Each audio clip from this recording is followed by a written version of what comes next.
প্রিয় সুধী দর্শক, স্বাগত টি আর্কিটেক্ট চ্যানেলে। আজকে আমরা অ্যাপ্লাই করব অ্যানেক্সার 1-এর যুবশ্রী প্রকল্পের অ্যানেক্সার 1 আজকে আমরা সাবমিট করব এবং অ্যানেক্সার 2 ফিল করব, সেটা আপনাদেরকে দেখাবো কীভাবে করবো। আসুন দেখে নিই। এর জন্য আমরা সর্বপ্রথম যে কোনো ব্রাউজারে employmentbank.gov.in সাইটে যাব, যেটা হচ্ছে যুবশ্রী প্রকল্পের অফিসিয়াল সাইট।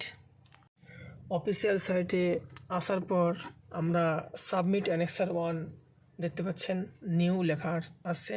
এখানে ক্লিক করব এবং ক্লিক করার পরে ইউজার আইডি ও পাসওয়ার্ড দেব।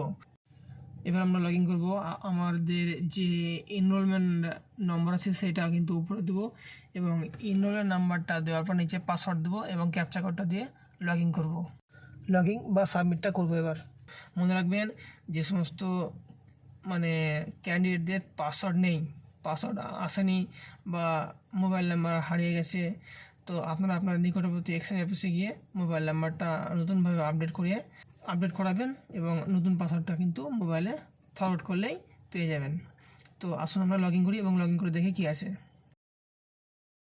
তো দেখতে পাচ্ছেন লগ ইন করার পরে নাম এবং নিচে আবার নাম, বাবার নাম সব শো করছে এবং সাথে অ্যানেক্সার 1-এর যে সমস্ত ফরম্যাটগুলো সেগুলো কিন্তু শো করছে, যেমন ওয়েদার আনএমপ্লয়েড টিল ডেট। আর যদি আপনি চাকরি পেয়ে থাকেন অবশ্যই সেটা নো হবে। পরের option whether receive financial assistant in any government sponsor self employ scheme in the past, অর্থাৎ পাস্টে আপনি সরকারি কোনো ফাইন্যান্সিয়াল সাপোর্ট পেয়েছেন কিনা সেটা জিজ্ঞেস করছে। সেটা আপনি এস হয়তো এস, নো হয়তো নো, যেটা আপনার প্রযোজ্য সেটা আপনি করবেন। তারপরে শেষের যে ভেরিফিকেশান 3 নাম্বার, এটা হচ্ছে weather any other member of his family has applied for employment assistance under this। আপনার ফ্যামিলিতে যদি আরও অন্য কোনো ব্যক্তি এই প্রকল্পের আওতায় আছে, অ্যাপ্লাই করা আছে, আপনি ইয়েস অথবা নো, আপনার যেটা আছে আপনি প্রযোজ্য হবে সেটা আপনি করবেন। আমি নো করলাম। নো করার পরে নিচে যে ঘরটা দেখছেন এখানে আধার নাম্বার দিবেন।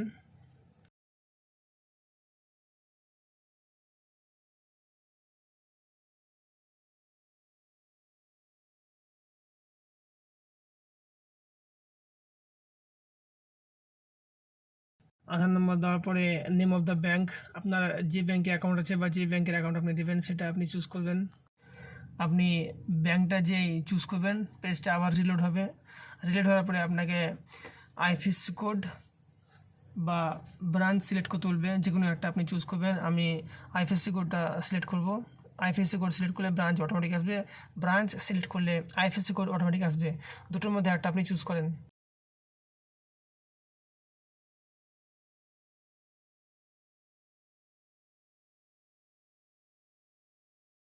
অ্যাকাউন্ট নাম্বার ইনপুট করবেন এবং তারপরে এমআইসিআর কোডটা অবশ্যই মিলিয়ে নেবেন।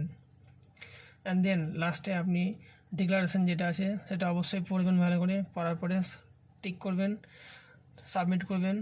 সাবমিট করলে কিন্তু অ্যানেক্সার 1-এর প্রিন্ট আউট চলে আসবে। সব ঘোষণাতে এখানে বলা আছে, the information provide by me here above are true and I shall be liable for the penal action that may be taken up by the government in case any of this information is proved to be false.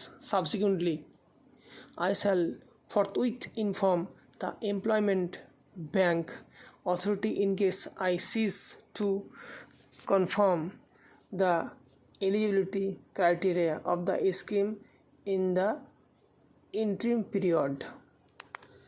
এবং এটা করার পর submit করার পরে আপনার সামনে কিন্তু print আউটের সাবমিট করলে সেটা কিন্তু আপনার সামনে চলে আসবে।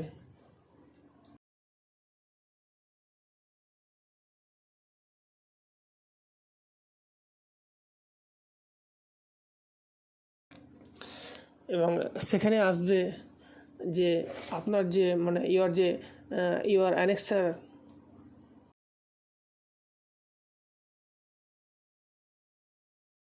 হবে, মনে রাখবেন সেটা কিন্তু প্রিন্ট আউটটা জমা করতে হবে। এবং সাথে অ্যানেক্সার 2 কীভাবে ফিল করবো সেটা আসুন দেখে নেই।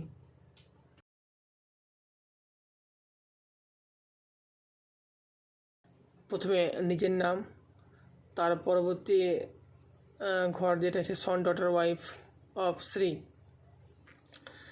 মানে আপনি আপনার বাবা বা স্বামী হতে পারে বা আপনার গার্জেন হতে পারে, রেসিডিং অ্যাট ভিলেজ আপনার গ্রামের নাম, তারপরে পোস্ট অফিস, থানা এবং ডিস্ট্রিক্ট ফিল আপ করার পরে কিন্তু প্রিন্ট আউট করবেন। প্রিন্ট আউট করার পরে আপনার